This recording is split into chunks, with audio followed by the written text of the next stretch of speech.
humble Honda Civic has been with us for some time now. So ever since 1972, the Honda Civic has been reliably updated as a safe, fuel-efficient, practical, and very sensible daily driver. But it also popularized VTEC, and that's a popular term among many car enthusiasts, and everyone knows that you don't mess around with a Honda Civic with a laptop in the front seat if you plan on drag racing one. And now here it is in its 11th generation form. So nearly 40 years of Honda Civic have gone by, and here we are today with the most powerful, one of the most spacious, and to be honest, I think one of the best Civics that exists today. However, there has been one point of controversy for the latest generation Honda Civic, and that point of controversy is the price. This is the cheapest Honda Civic you can buy out of the three offered here in Australia. At the top, you have the really hot Honda Civic Type R. In the middle, you have the hybrid-powered version of this car, which is called the Honda Civic e-HEV LX, and then you have this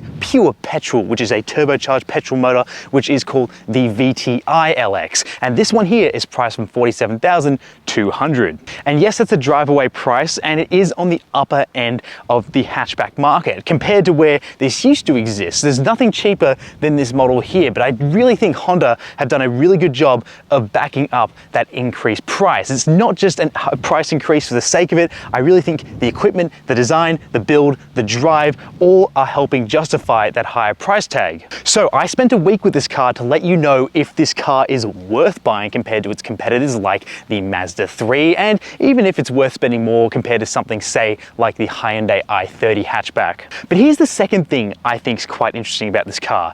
If you're looking to buy an electric car between $40,000 to $60,000 and you enjoy everything about an electric car, that would be a low cost of maintenance and low running costs. You've also got a clever interior packaging, and you also enjoy a silent car, then I really think the Honda Civic offers a great alternative for people who like everything in an electric car but don't want to commit to owning one just yet. And so to help explain all that, let's just jump in and show you everything that's changed for the 11th generation Honda Civic. My name's Cameron, you're watching Product Review Cars, let's get into it. Personally, I think this is one of the best looking Honda Civic generations ever. It is just so sleek, it's got a sporty design, and here are the updates Honda say they've done to this thing. So they've got an all new simple and sporty exterior design. They didn't want any fake vents or any sort of excessive spoilers, so this thing is clean from the exterior. It's so clean, in fact, that even the rear sprayer for the rear glass hatch doesn't have any covering. It just exists as a little node that sits on the glass. There's no coverings or fake spoilers at the back to cover that up, and that really highlights how simple this exterior design really is. Now, to improve visibility for the cabin, Honda have lowered the actual hood here, and they've gone and moved the side mirrors onto the doors to give the cabin extra visibility. And Honda have gone and enlarged these side windows and lowered the belt line, which is the term for this line here, to give even more visibility and let more light into the cabin. And then Honda have gone ahead and widened the design for the front LED lights and the rear LED lights to give it a more sleek and low down look, and something that they said they compared to more European designs compared to conventional sort of tighter and taller lights you might see on other cars in this market. And then Honda have said they've increased stiffness and rigidity throughout this car, which is just something you can really quite notice if you even try and push on this thing. It feels like a really rigid machine. And what I especially love on this car is that you get 18-inch wheels as standard, and they're not just any 18-inch wheels. They're designed specifically to fit within the wheel wells of this car here, and that's because Honda set out to make sure that the design of this car accentuated those wheels, so they didn't look small and stubby in those wheel wells. Instead, they filled them out nicely, and that is something I can really appreciate as in terms of attention to detail when Honda was designing this car. Now up top, you're getting a shark fin antenna, and that's something I don't normally pick out, but it is something cool to see on a Civic that's normally going to get like a cheaper aerial, so that's kind of nice. And I also like this rear glass that you get here. You still get a rear wiper, and you have two very real exhaust exits in these exhaust housings. So it's a very well-rounded and nicely designed car, even though this is meant to be the entry-level model.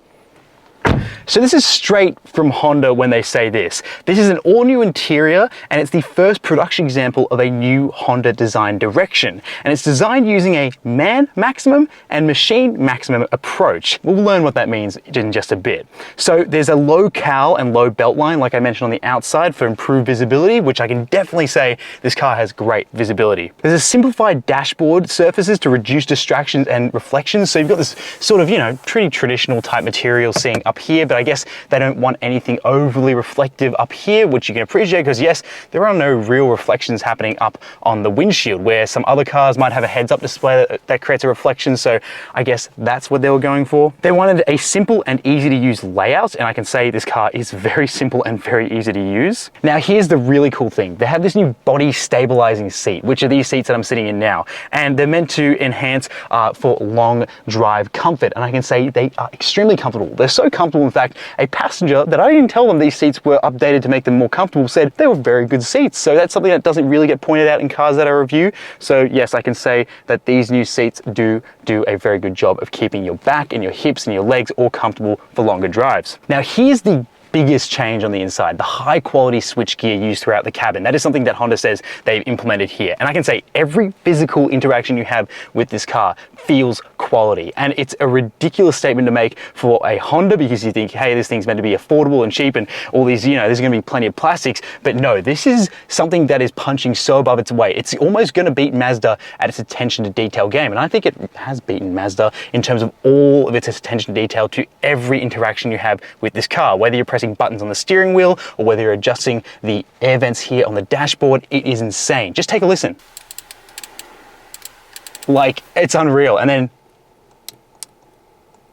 like, okay, from a Honda, that's awesome. Okay, cool. And now here's the thing about this car. It has extensive sound insulation for a quiet and refined ride. I can tell you, sometimes I haven't been able to tell this car is actually running, and I had to double check the rev counter to make sure it was on. So it is a very quiet cabin and really nice out on the highway. Now what else is cool is that this screen here gets over-the-air updates for its navigation system, and you also do have wireless Apple CarPlay, which I think is quite useful as well. Now you have a wireless phone charger just down here, which works relatively well, but as good as other phone chargers, nothing exceptional. The materials used in here feel quite quality. I'm just not the biggest fan of this big plastic piece in the middle. Everything else feels quite premium, but this, with this sort of faux carbon fiber weave, just sort of detracts a little bit from the interior personally, but everything else feels really nice. I really love the red highlight stitching you see here. Even these seats get red stitching, and if you look in between this sort of cloth material you have in the middle of the seats, which help grip your bum in place, you can see there's some red highlights underneath that seat. So it's really like a sporty feeling interior. And you also get red accent lighting here on the doors at night. Now this screen here is very useful. I love the coating on it. It's like a matte coating,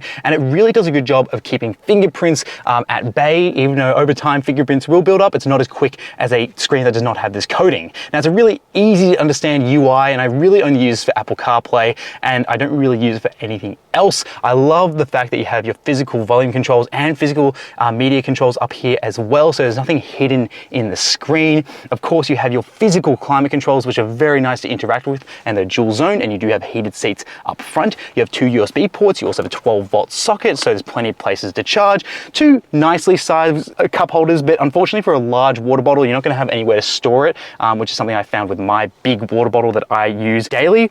Now this shifter here looks quite nice, and I love the fact it's just an up and down shifter. This uses a CVT transmission, so it doesn't technically have any gears to row through, so it doesn't have that weird offset manual area, so it looks very clean and has more red stitching. You have your drive modes in the middle as well as some other controls for your car, and you have a decently sized little glove box. But what I like was this little Easter egg, which you can see here.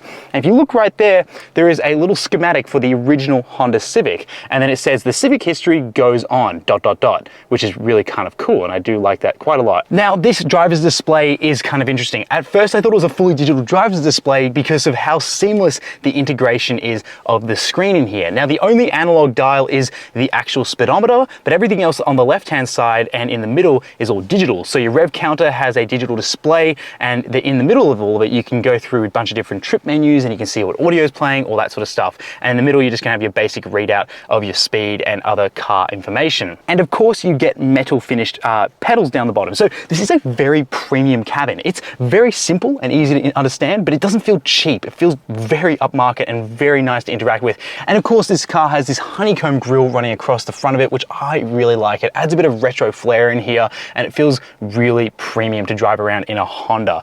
Something I wouldn't think I would say, but I really enjoy spending a lot of time in this car. It's a very comfortable and relaxing place to be. On top of all that, you have this Bose speaker system, which is extensively mapped out in this car. So you're gonna get really nice highs, really nice mids, and also very deep bass that doesn't really distort too much, which I think is fantastic. So this speaker system is one of the best I've tested in this segment. Now the back seats of the Civic are pretty simple and they're pretty traditional Civic seats. They're nothing too exceptional. I do feel pretty comfortable back here. I have a decent amount of feet room under this seat in front of me. I have okay amounts of knee room and my headroom's all right, but if I put my head all the way back, it will touch the ceiling at 5'11". So taller people are going to find that this hatchback will impede on the headspace. Now, unfortunately, I don't have any rear heated seats or any climate controls. I just have basic air vents, some map pockets, and a place to put a water bottle. But that's really about it. I have a center armrest here, which I can fold down, and it's pretty comfy, but it has small cup holders there, so they're only really good for some coffee cups. But I really like, even though this doesn't have a glass roof, there's plenty of light coming into the cabin from the front,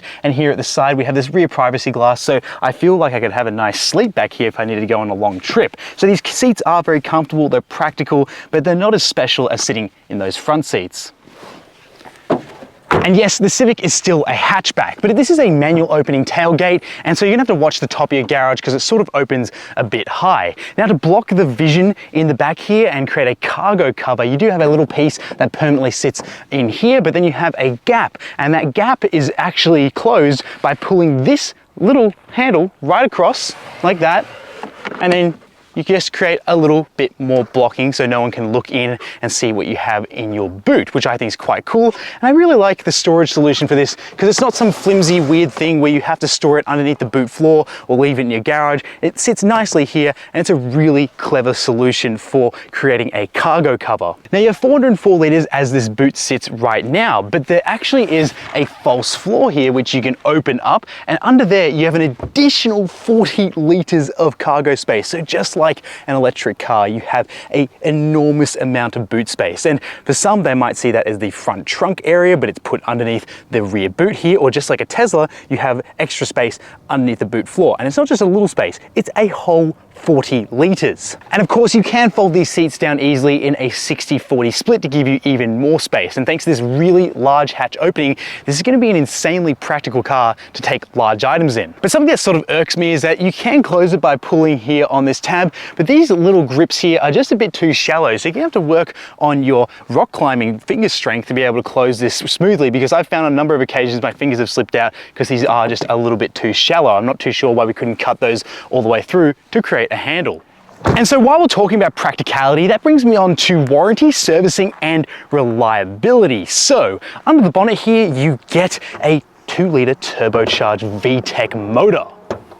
And so this entire car is covered by a 5-year unlimited kilometer warranty. Now your servicing costs are going to cost you either $597 for 3 years of services or $995 for 5 years of services, which is pretty affordable for the long run. And so for reliability, unless you've been living under a rock, you would know that the Honda Civic is one of the most reliable cars out there. Hondas are known for their reliability and dependency because of their low strain motors, they're built really well, and they last a really long time. The Honda Civic scores an average of 4.2 out of 5 from owners who have bought and owned and lived with this car on productreview.com.au. And those strong reviews come from owners who really love the reliability and also the practicality and daily use of a Honda Civic, and they think it's a really easy car to live with, which is a good thing. So if you're buying this and worried about running costs and reliability concerns, it should be one of the most reliable and low-cost cars you can own. And before I go out for a drive, I just want to talk about how safe this car is. So there's a bunch of things Honda have updated for this car to make it even more safe, even though this hasn't been tested by Australia's ANCAP safety rating system.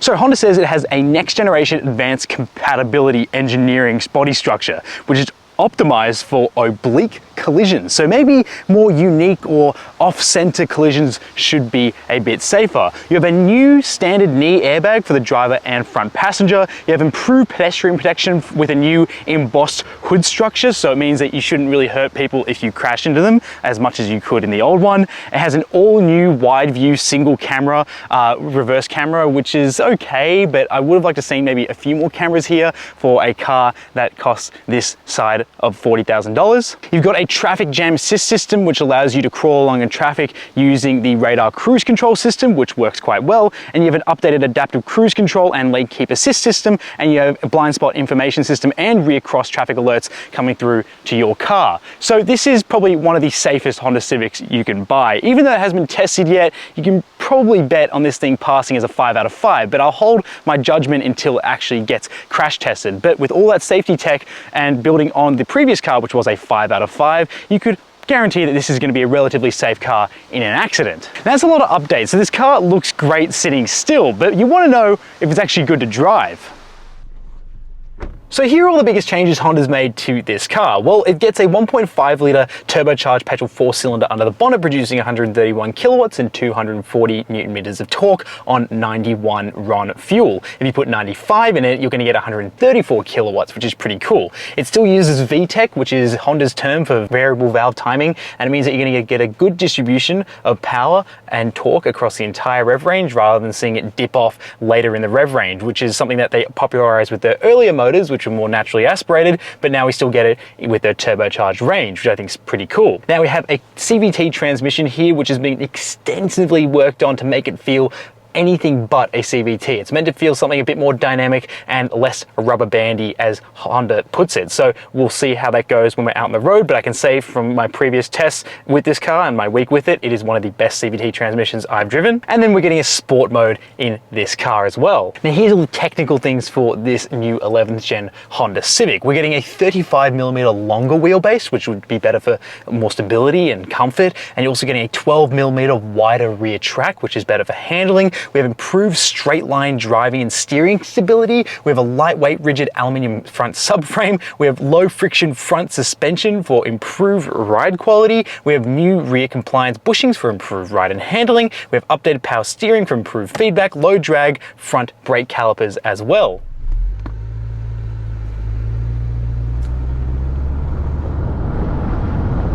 So when you mix that all in a pot in the Honda Civic, what do you get? Well, a really refined ride. This thing just swiftly moves off the line, and I really put it down to the CVT. Now, CVT is a big horror word for a lot of us auto enthusiasts, because we go, oh my gosh, CVT, horrible transmission, very boring. But the thing is, it's not good for some types of cars, like sports cars, but for a daily driver like this, this is one of the best applications I've seen of a CVT. Now, Honda have worked extensively to make sure this thing does not feel like it's a big rubber band, which some CVTs feel like when you put your foot down, and this does have an element of that, but it's dramatically reduced. So it's a single gear all the way through, and it does have simulated gears if you want to use these paddle shifters to get a bit more revs out of this motor, but usually it'll just stick at the revs that it thinks is optimal for the drive mode you're in, whether it's eco or normal or sport, and it will give you the adequate amount of power depending on which drive mode you're in. Now, if we go into sport, and you can hear the weird, okay, this is another thing, the sound design of this car. Listen to this.